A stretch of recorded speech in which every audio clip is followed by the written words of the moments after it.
Hey guys, today I'm going to show you how to delete iCloud backup to free space on iPhone. To start, feel free to check the links in the description below for bonuses and tools that might help you with our topic in this video. First, let's go to our settings, and at the top, tap on your name or your Apple ID, and let's go to iCloud from here. First, we make sure that we have a backup on our iCloud.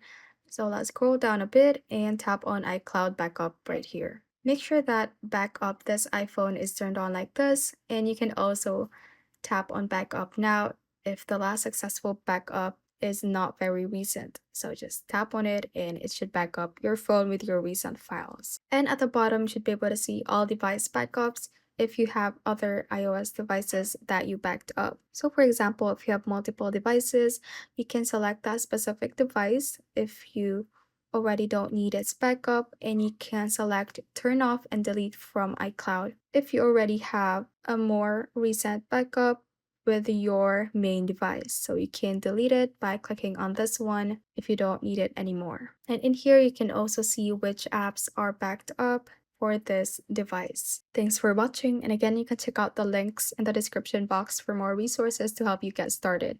If you found this useful, hit that like button and subscribe for more videos like this.